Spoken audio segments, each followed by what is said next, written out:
Welcome to the Kindred Journey Podcast, the podcast where women share their experiences of stepping into courage when comfort is no longer an option. This is the podcast for connecting in community with women who have been shaped by the liberating to challenging seasons that life endures. I am your host, Lesley. I am a wife, mother, daughter, sister, and friend. I too have experienced these seasons in life, and I want you to know that you are surrounded by a community of courageous, real women here for you. I can't wait to connect, so grab your favorite beverage and join me on this kindred journey. Kristina Driscoll is the host of the She's Brave podcast. In my conversation with Kristina, we talk about what it is like to live life authentically. She reveals how some unconventional choices in her life led her through seasons of courage, but they ultimately were the right and authentic decisions for her. If we live too much in the past, we get depressed. If we live too much in the future, we get anxious. And if we aren't living authentically, we are never going to be happy. Join me in this episode and how to find courage to live life more authentically with Kristina Driscoll. Good morning, Kristina. How are you today? I'm doing great. How are you, Lesley? I'm doing well. It's Friday, so I can't complain, and I'm watching it snow outside, so I have my workout cut out for me here in a little bit. Love it. Well, thank you for joining us today. I do appreciate it and appreciate your time. Maybe I know a little bit about you. We were in a program together, and I've had the opportunity to listen to your podcast, but maybe you could share with the listeners a little bit of an introduction about yourself. Sure. Yeah. I'm the host of the She's Brave podcast with Kristina Driscoll. I launched on my late husband's birthday last year, January 2nd, 2023. And here we are in January again of 2024. I skyrocketed to the top 2.5% globally within Wow. 6 months of launching. And I'm currently in the top 2% globally and found myself teaching my first podcasting course this fall to 70 people and now launching my second podcast course titled How to Get into the Top 2.5% Globally in 6 months. Because if I can do it, you can do it too. Wow, that's amazing. That was one thing I didn't know about you. So Well, thank you there for you sharing go. that. Yeah. Yeah. Awesome. Well, thank you. Maybe you can maybe dive right in, or we can share a little bit of your backstory. I do want you to know that this is a safe and sacred space for you to share your story. So please feel free to speak freely, and it is honored and respected here. This is I love that, Lesley. I've never heard a podcaster say that. oh, That's well. really great. This podcast is made for women by women, and I want it to be a safe community for women seeking courage or needing words of encouragement. So Absolutely. this is what it's for. And in my first episode, I shared, if you don't like it, then find another podcast to listen to because there are plenty out there. So everybody's different. So I just want everybody to be able to express themselves freely and have a platform to share their story. Beautiful. I love it. I love everything about your podcast. I love your title. I love your concept of wanting to explore courage over comfort. I feel like that's really the journey that I've been on big time. I mean, I was a financial advisor. I have made some unconventional choices in my life, but they were the right, authentic decisions for me. I married a man that was 24 years older than me. He'd never been married, never had kids. We met hiking on Mount Rainier, and we were married 6 months later. We had fertility issues. 4 years later, our son was born, who's now just turned 20. But when our son was 5, my husband was diagnosed with early onset Alzheimer's, and it was a 12-year caregiving journey with my husband and my son being the primary focus of my life, along with managing investments. And, you know, at the end of all that, life goes on. My husband passed away. My son graduated from high school, and I began dating again. I remarried. And at age 54, found myself feeling, that really unsettled feeling that you get sometimes, and you just don't know what is going on with that. And I think the way in our American society, I think the way we deal with it, a lot of us deal with it, is we just try to keep ourselves so incredibly busy that we don't have to feel uncomfortable, don't have to feel those feelings. But the thing is what I realized is that the reason why we feel uncomfortable is that we're meant for more. We are Mm. meant for more. And I was definitely and sometimes the universe and or God, whatever you want to call it, will force us to slow down if we won't do it. Because I wasn't having it. So what happened was I got married and I got a really bad case of COVID on our honeymoon. Oh, And no. I had to I had to rest for about a month. And during that month, I got very, very uncomfortable. And I just thought, I'm 54, but there's a whole new chapter coming up in my life. And in our society, I think that we tend to think that, at a certain age, and different people say it's 40s, some people say it's 50, some people but it's too late. It's too late to to Mm. to make big changes or do a big pivot. And I'm here to say that is so not true.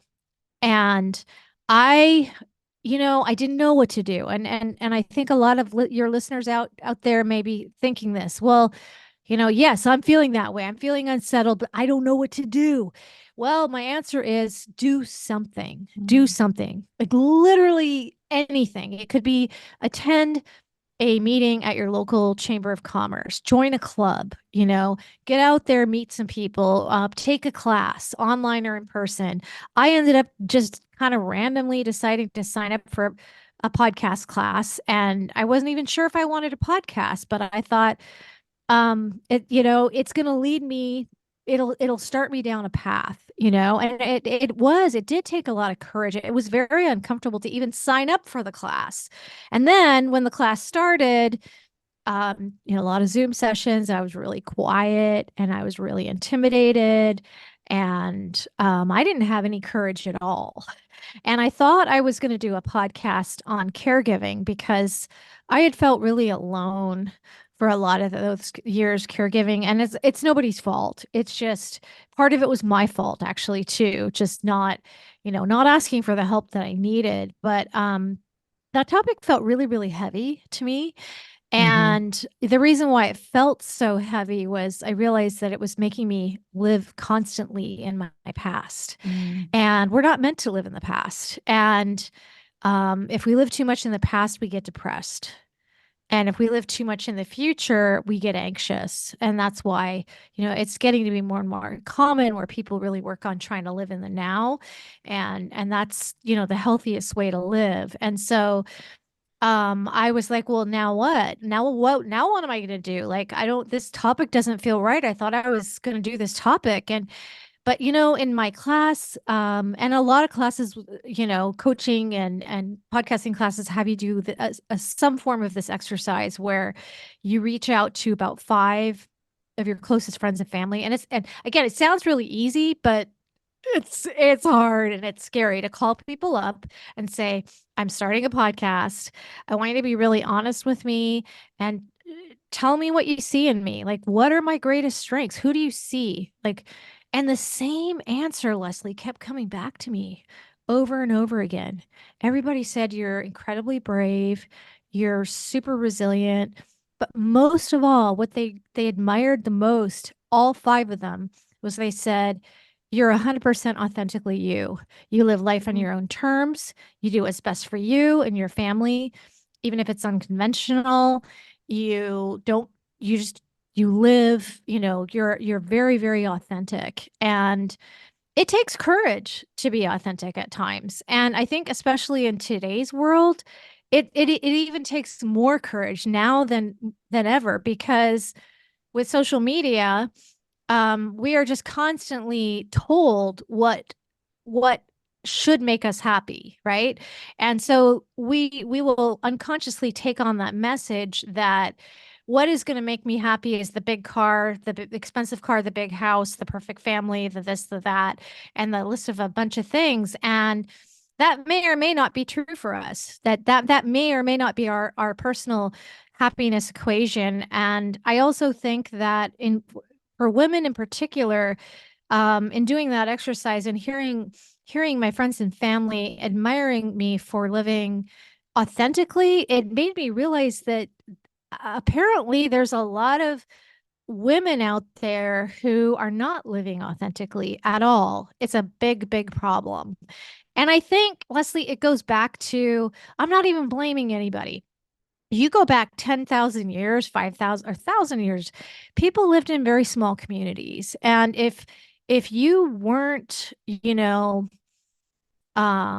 couldn't really live authentically, right? Because you had to have a group mentality to survive. You had to go with the flow. You had to get along with people.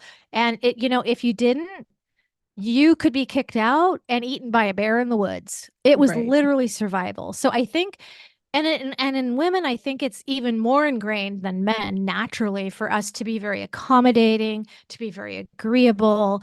But that also means that we're not really being authentically ourselves. And what I believe is that if we're not living authentically, we're never going to be happy.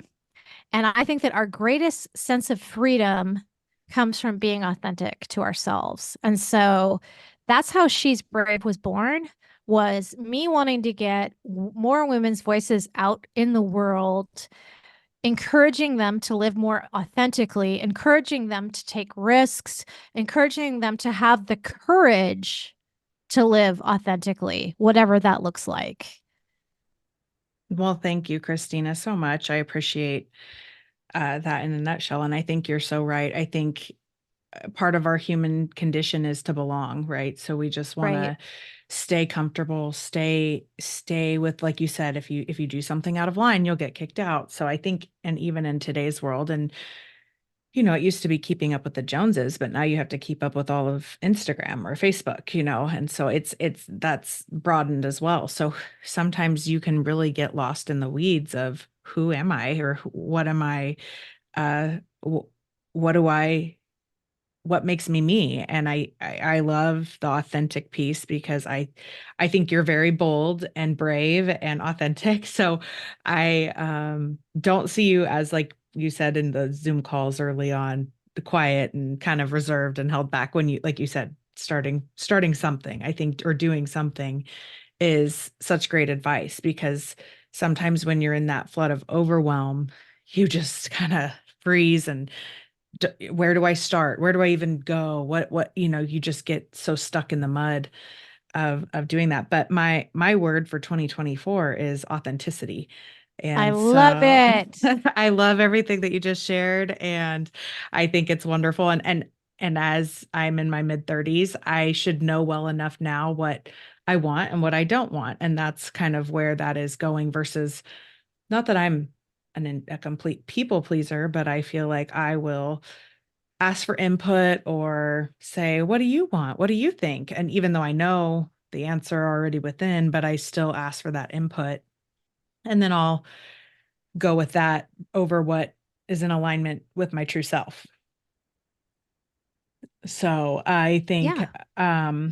that's all very beautiful. And you unpacked so many moments of courage through your life in that little introduction. So thank you for that. And I love what you said about your greatest sense of freedom is living authentically. And I think that is a feeling that we all would love to have, is to feel free. Because like you said, you get on social media, or, oh, I should act this way, or I should wear this, or, and I think that's society in general. And it comes down to our sense of belonging.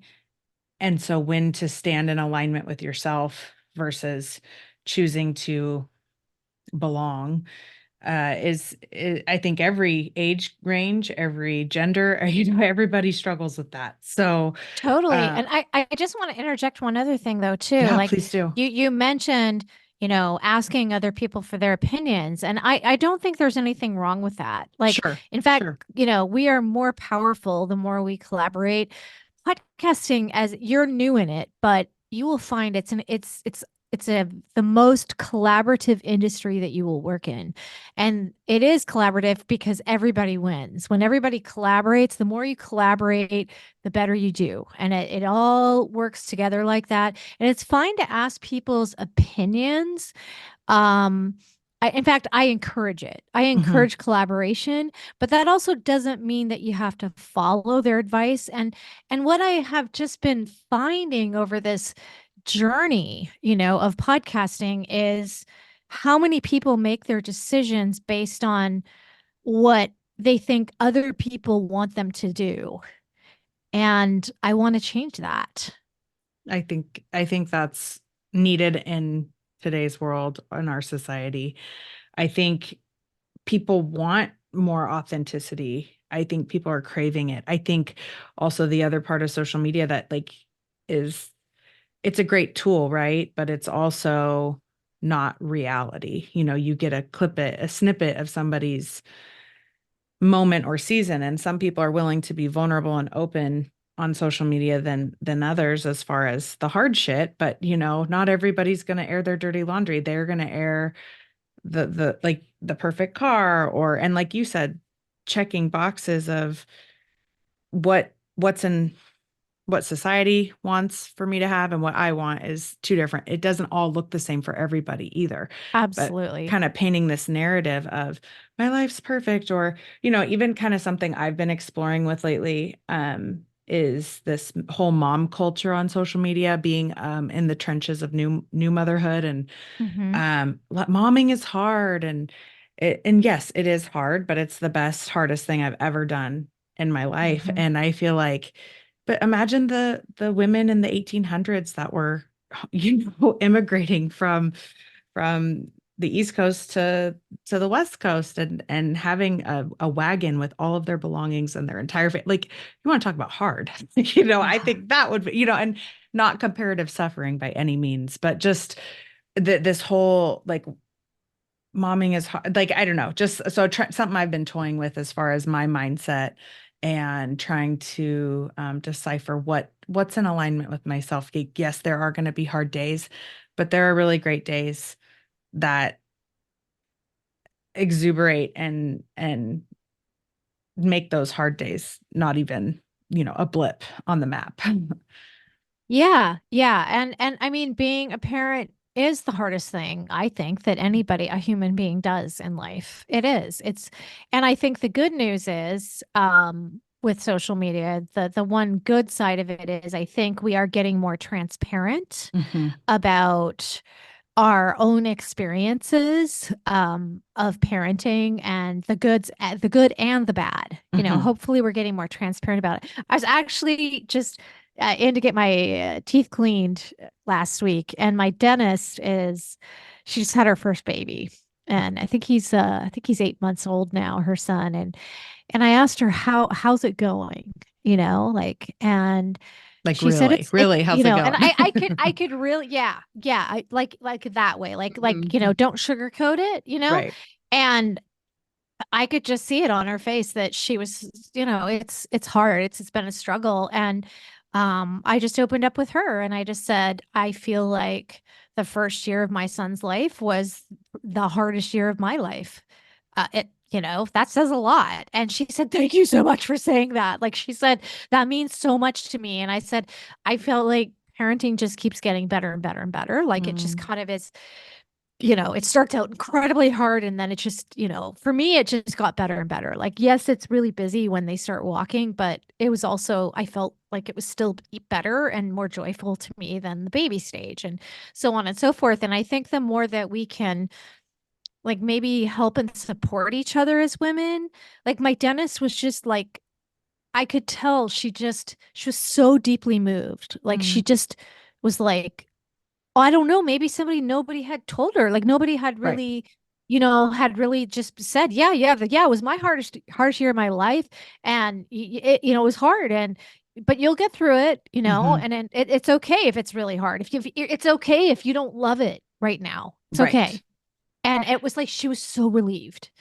And that validation, I think, is all sometimes you as a mom, a new mom, you need to hear is like, oh my gosh, I'm not the only one who's experienced this. Or like you said, Yep. maybe I have two older half sisters, so their children were much, right in that I was in eighth grade, I think, when my oldest nephew was born. So I was in that childhood phase myself almost, and like, oh, Yeah. birth is beautiful, it's a baby, and it all is, but the hard shit was not disclosed in the fine print, it Yeah. was not Yeah, and disclosed to I me. think as mothers, like we're kind of all over the map too. Like there are some mothers who from day one handle it really, really well, and they really do enjoy it. There are people out there for sure. And then there's others who really struggle with it and everything in between, and it's all fine, Hmm. Yeah, and whatever it is. everybody handles their postpartum journey differently. And Yep. something you said about your dentist and podcasting, the more powerful you are, the more you collaborate. I think that it takes a village, and thousands of years ago we used to live in villages. Now our villages are kind of expanded and online and in physical community and in multiple states. We all don't live in the same little community that we grew up in. So I think that's something maybe you could share how that has been a helpful tool for you throughout these seasons of courage and moments of courage that you've experienced the past 20 years and then some, but maybe share with your the season of you caregiving for your husband and your son at the same time. I mean, like you said, you felt really alone, Mm-hmm. pretty Mm-hmm. isolating time. Mm-hmm. Do you mind maybe going into that a little bit? Yeah, no, like here's a story that I felt deeply ashamed of. And I podcasting kind of has been it's been a very healing journey for me because I've decided to open up and be more vulnerable and be more real about things. And so I was deeply ashamed of this story that I'm going to tell you that I have started sharing with audiences on my podcast and on others like yours. So when my husband was diagnosed, our son was 5, and I was so overwhelmed, Lesley, and so anxious that I couldn't eat and I couldn't sleep. Mm, I have never experienced a level of anxiety like that. It was just through the roof, and I didn't know what to do with it. And we as American society, we pride ourselves as being very independent, doing things on our own, not asking for help. But I had a child to raise. And mhm, and I think that's why I broke down my pride, and I wasn't thinking very clearly because I wasn't sleeping. mhm, And so I drove myself to the ER. And one of my friend's husbands is an ER doctor in this was a small town in Oregon. I was hoping he wasn't working because I was mm. deeply ashamed, but I didn't know what else to do.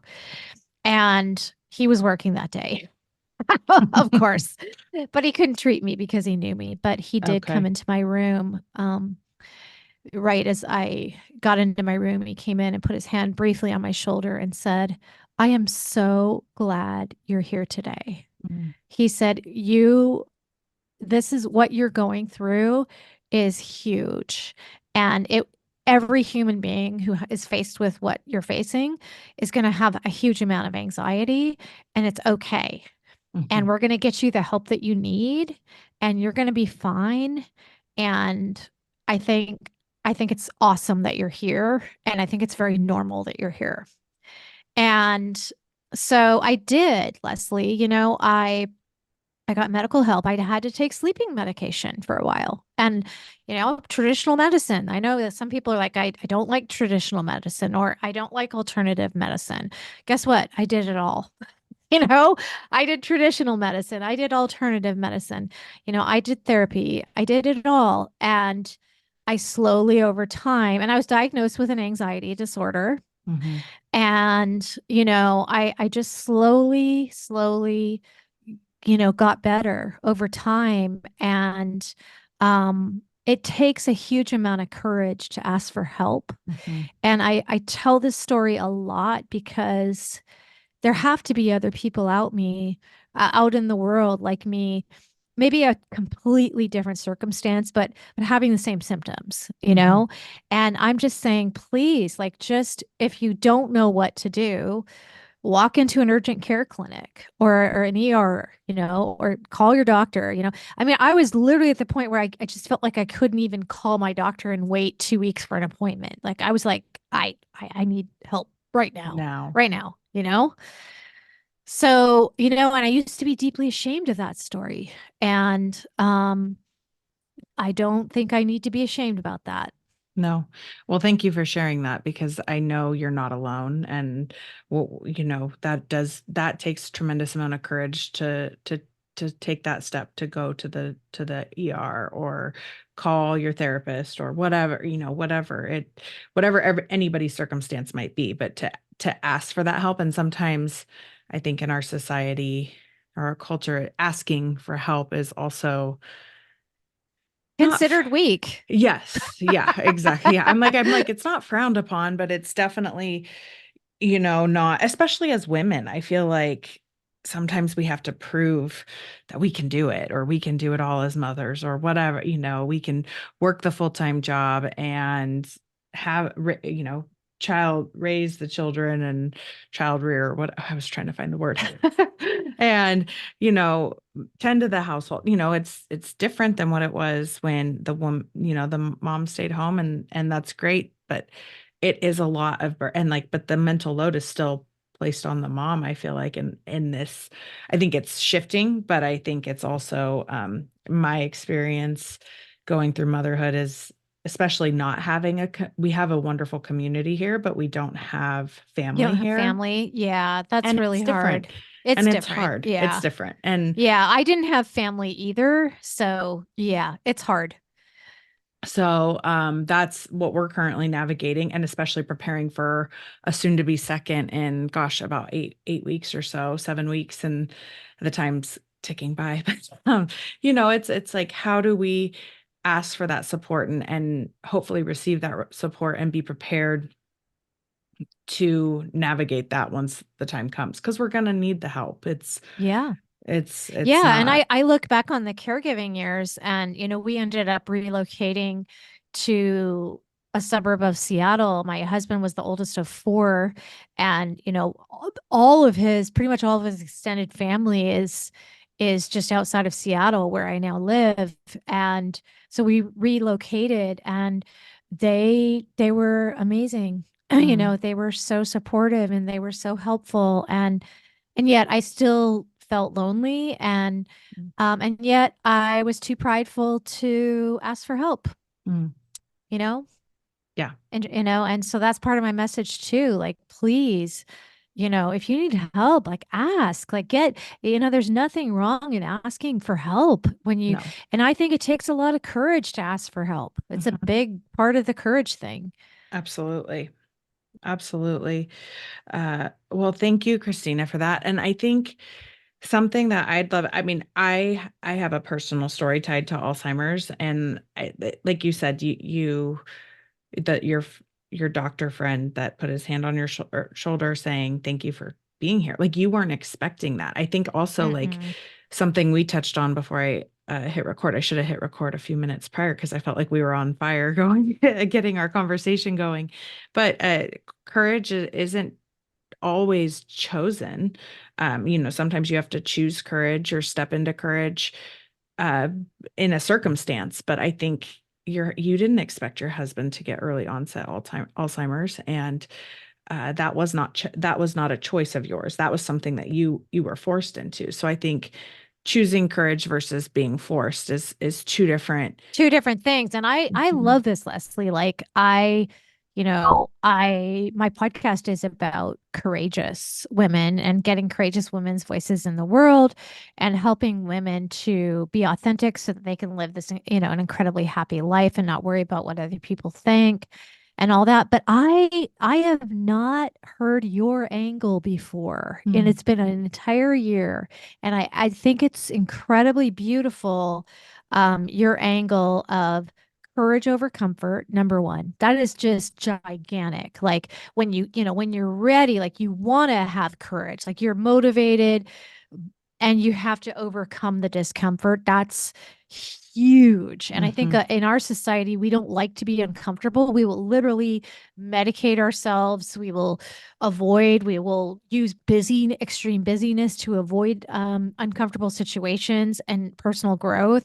But I also love, this concept that you're talking about courage in two entirely different ways. And I can't believe I've gone an entire year and never, had someone bring up this angle of the courage that we choose Hmm. versus courage that is literally forced on us. Yeah. And I think They're there's, different. They're very different things. yeah, and different different resources and different senses of emotions that some can overlap, but I think there's a lot of different feelings with those different types of experiences. And I'm sure there's Mm. more, but those are the two that I've really been personally experiencing over the past 5 years is chosen courage versus forced courage. So, I love it.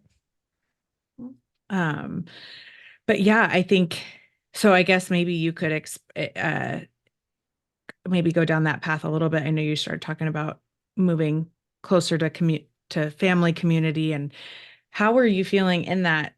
Like when you guys, maybe you can explain, like, how did you discover? Because my grandpa had Alzheimer's, so but he was much older when he was diagnosed with Alzheimer's, and it's a hard disease. I mean, I helped caregive for him in the summers when I was home from college, and we would have to go, around dusk. He would start looking at his watch, getting antsy. We were in his home at the time, and he'd be like, "Well, I think it's time to go home." His brain would go to his teenage years, early 20s. So, and Oh, he would be, um, Montgomery Creek is where he grew up, and it was about 30 minutes away. We wouldn't drive out there, but we would get in the car, go for a little drive out in the country, and then come back, and he'd be fine. But almost every single night, it would be, "Oh, it's time to go home." And he would get that antsy, kind of anxious feeling.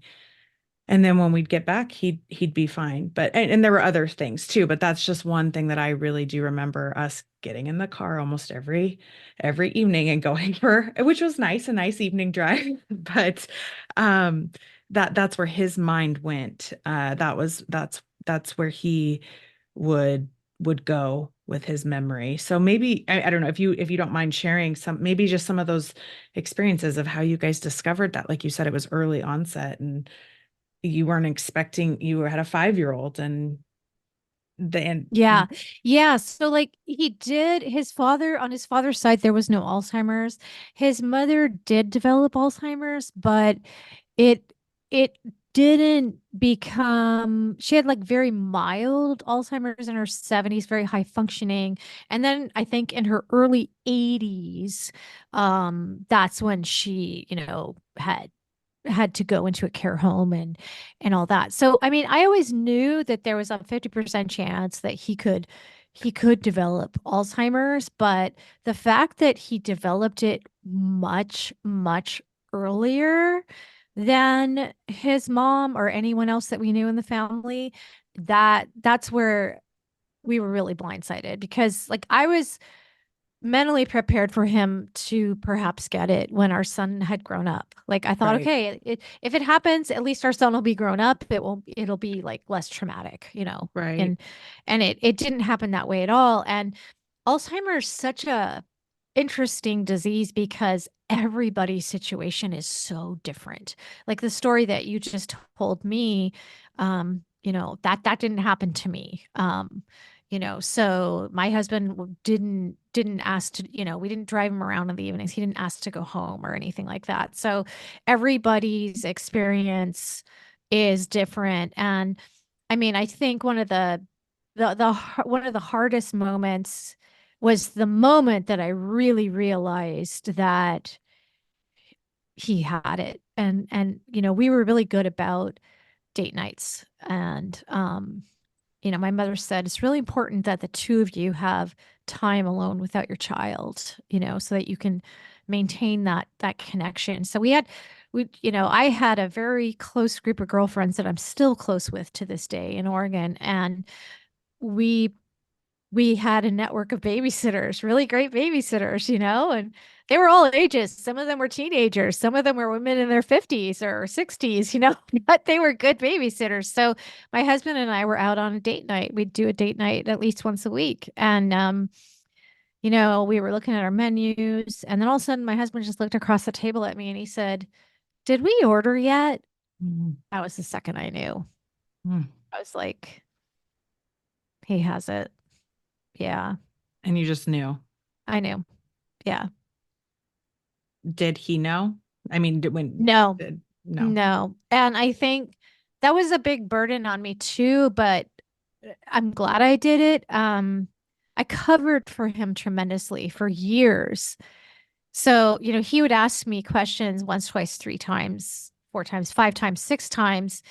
And I know a lot of people, a lot of spouses of people with Alzheimer's, they get really frustrated and they'll yell at the person with Alzheimer's. "You already asked me that three times." Mm-hmm. But in my head, I always reframed it. I said, he doesn't know that he already asked me this question. For him, he's asking it for the first time.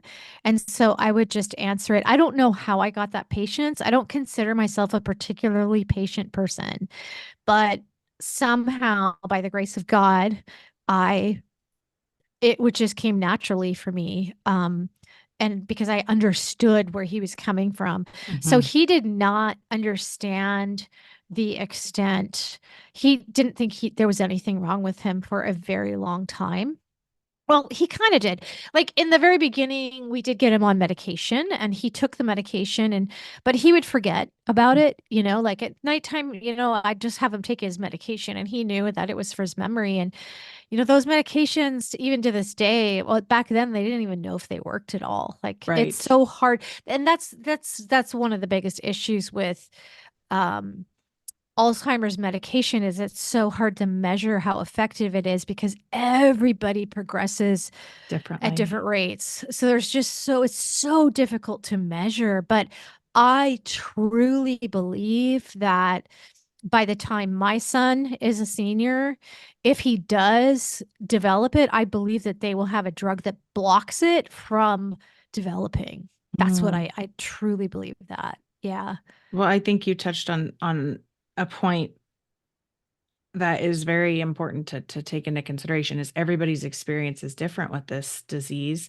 And it's kind of a newer disease, right? Or they're still in the early because people are living so much longer, right? So, a generation or two ago, people were dying a lot younger. In the middle of all this, my husband actually was diagnosed with prostate cancer. Oh, wow. And he was blessed in that he never remembered, but I would have a discussion with him because I had to research whether we were going to do radiation or have his prostate removed altogether, and they just reconnect all the tubes, and you just don't have a prostate. And he wanted to have it removed, and I would explain it. And my father actually had the same procedure done. He had it done, let's see, about 30 years ago, and that was cutting edge technology 30 years ago to have your prostate removed. And this past Sunday, I had a 90th birthday party for my father at my house. Oh, that's special. So I also was pro, let's just take out the prostate so that, because if you radiate, and it comes back, they can't remove the prostate. And then it's a very uncomfortable way to go. And so, but, think about it, like 30, 40, 50 years ago, he would have died from prostate cancer, right? Like, so it would have been a much less long journey, and people are living so much older. So this is becoming more and more and more common. And more awareness around it, I feel like. Yeah, for sure. Yeah. So, something you touched on was patience. And I think, it's kind of just having a 5-year-old son, and this was a long journey. I think you said 12 years.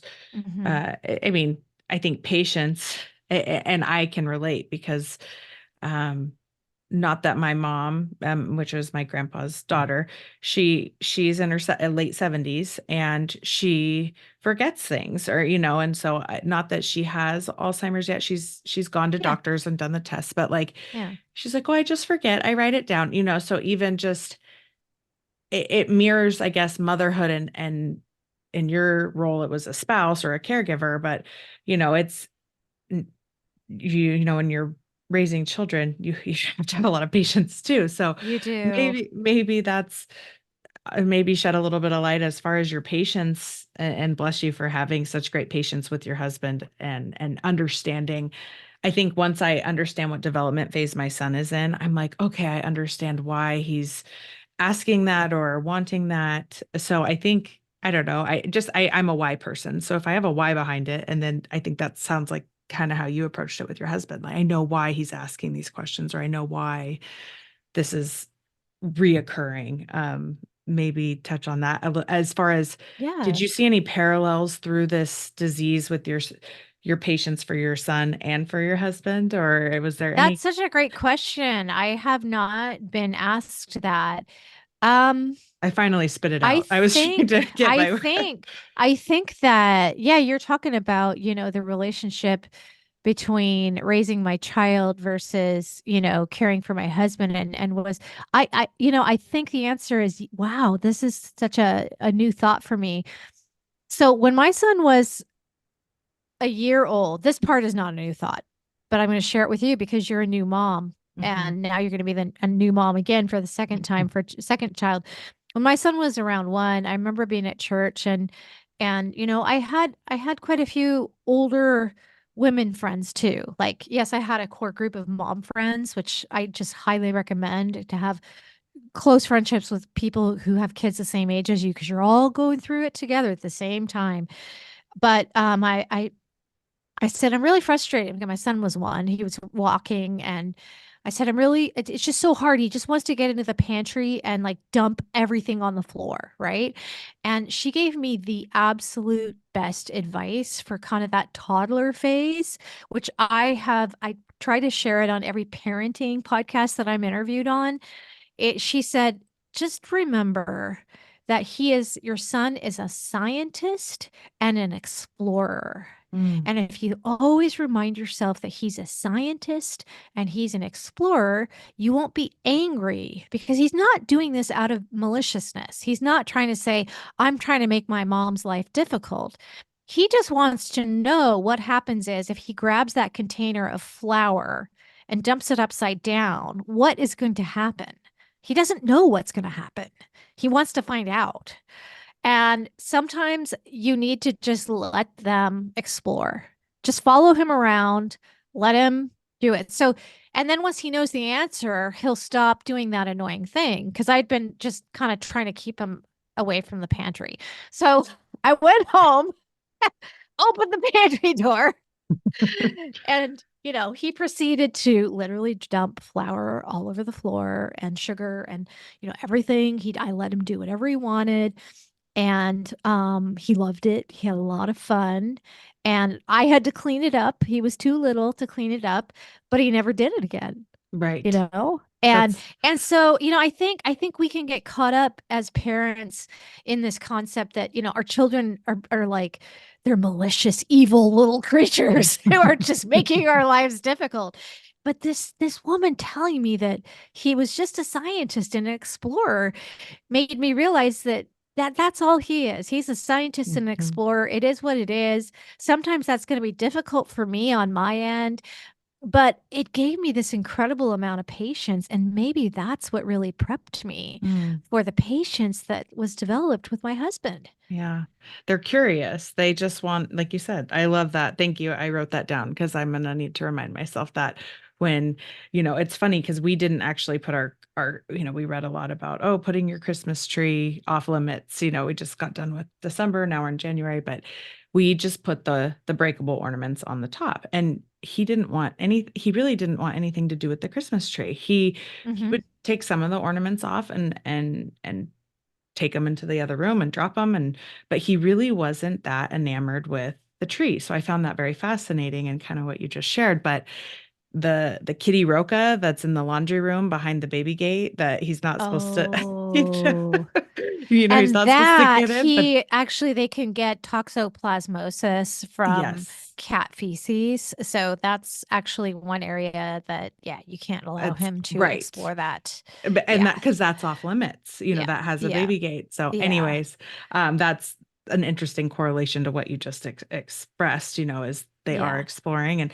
And if I am in there to do laundry, I let him come in there with me monitored. But and again, luckily our cats like to go outside anyways, so it's not Good. those are just backup options. But Yep. Yep. so anyways, but yeah, no, that's such great advice. And I think I think Alzheimer's is actually some Kathy Heller mentioned on one of our calls how lucky people with Alzheimer's are because they just are in the present moment, and I thought They that was are. such a beautiful My way, husband overall, like yes, sometimes he did have his moments. And interestingly enough, just some things were random. Like I tried bringing caregivers into my home because he was wandering at night when I was Mm-hmm. and me and my son were asleep, and that was dangerous. And he got combative with Mm, caregivers. So like he was like, a stranger is in my home. So he got combative, with them. And ultimately, so I couldn't have caregivers. And ultimately, he fell, blacked out, was unconscious, had to go to the hospital. And the doctor said he has to go to a care home now. Like, you mm, can't do this anymore. yeah. And, so, but overall, yes, he was happy Mm-hmm. because he was living in the present. Mm-hmm. Yeah. And that probably was instinct of somebody's in my home. It's the middle of the night. That's Absolutely. Yep. so, Yep. but I get it. My grandpa had to eventually go into a home when he kept falling. So he wasn't able, my mom and her sisters weren't able to be, Yeah, they can't be they around. You can't be rotated. They around can't be the 24 caregiver. hours. Right. Yeah. Right. Yeah. So, oh my gosh. Well, that is just such a beautiful, like you said, you're 56 and you said, I can, or, the society narratives of everything that you've been through.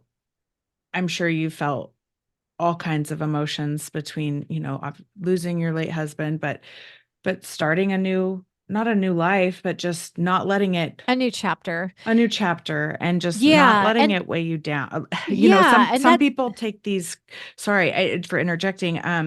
Some people take these circumstances in life and they let them, they let it take the driver's seat down a very dark path. But I've talked to so many women through courageous moments and have had interviews where they make the best of it, and it's just, and look at the beautiful life and the beautiful experiences that they had after the hard, or yeah. Yeah. so I just love Yeah. everything that, And that's and that's really that's really my message, Lesley.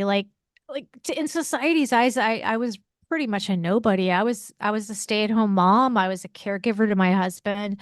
I managed some finances, and that was my life. And when I started my podcast, I was a nobody, mhm, really. Like, who was I? Nothing. I was like a 54-year-old woman. I'm actually 55 now. So, um, but my message is, hey, like if I can start from nothing, mhm, and not being anybody in society's eyes, and to be where I'm at today, a year later, if I can do it, you can do it too. mhm. Well, that's a beautiful message. And I think who's society to say? Because, like you said, you asked your five closest family members and friends, like you are someone and you're an amazing someone because you're authentically you. And I think that in itself, that we didn't even touch on today, but that takes a lot of courage too, because you are who you are and you're not afraid to be that to you're not ashamed of it. You're not trying to belong. You're not trying to fit a mold. You're just authentically showing up as yourself. And that's such a beautiful thing. 100%.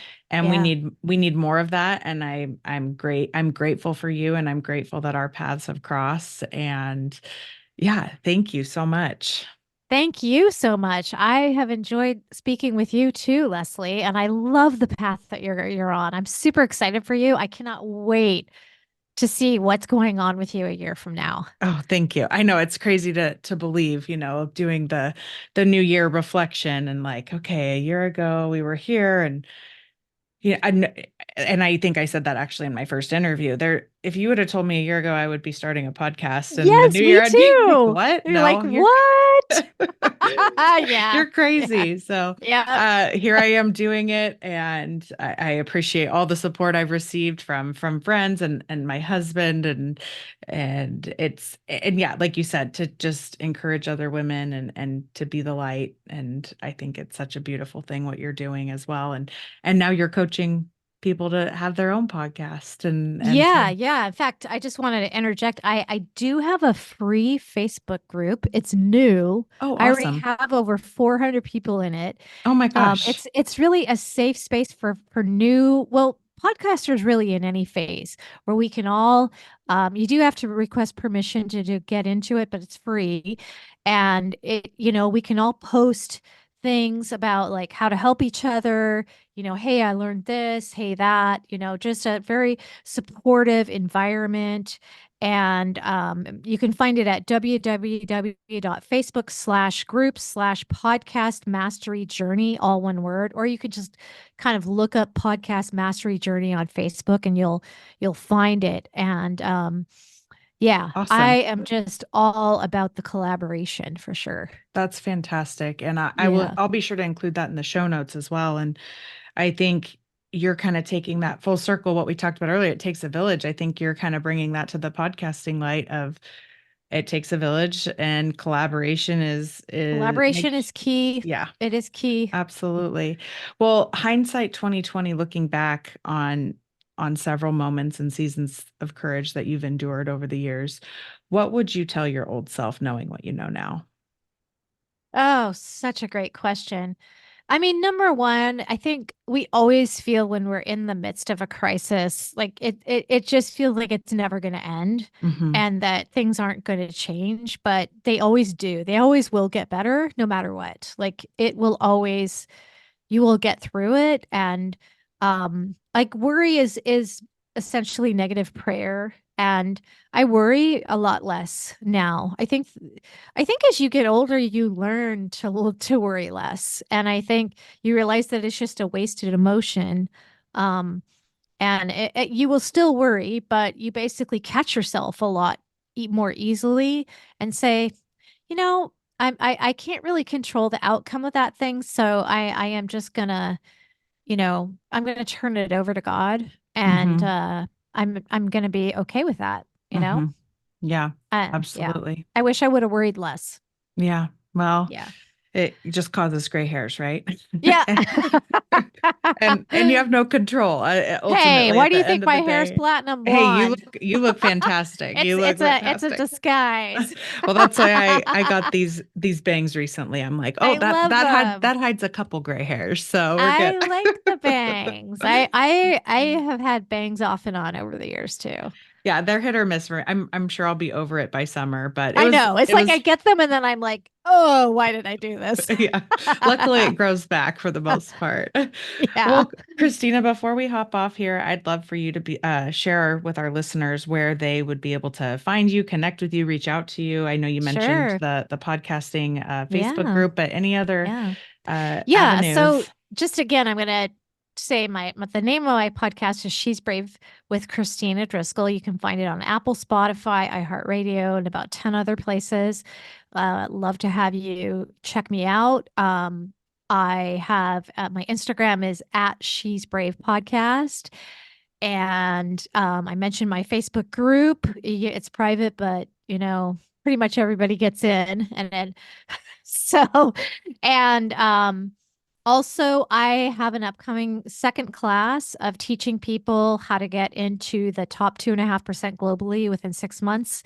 I believe there are 3 keys that I did that I was never taught in any podcasting class that I took. I took a few, and nobody went over these things with me. So I want to get more women podcasters out in the world. I want to see them be successful. I don't think the podcasting world is even close to being saturated. I think people like you we need your message today, what you are doing, Courage Over Comfort. That's incredible. We need you. So, I have a podcasting class starting February 15th. I have an early bird special going on for $111 for 10 weeks. Wow. And a bonus. Whenever this airs, you have 48 hours to get the bonus. And the bonus is either one, I come on your podcast. Well, I've already come on yours. Or a 1-hour private personal coaching session on how to get your podcast to the top 2.5% if you sign up for my class. Awesome. Well, I'm definitely going to look into that and Yeah. join the Facebook group. And it's fun. Thank you for sharing with everybody else as well. I look forward to launching this and getting this out there and sharing. I cannot wait to see where you go, Lesley. Oh, This is great. This was fun. Thank you so much, Kristina. I appreciate you so much. Yeah. Thank you, Lesley. Thank you for joining me and listening to the Kindred Journey podcast. If this episode resonated with you, please consider taking the time to rate and review the podcast and share this episode with family and friends who you think might enjoy it. Your positive feedback helps me reach more courageous women like you. This is my passion project, so without you, I wouldn't be here doing this, and I deeply appreciate your support. Until next time.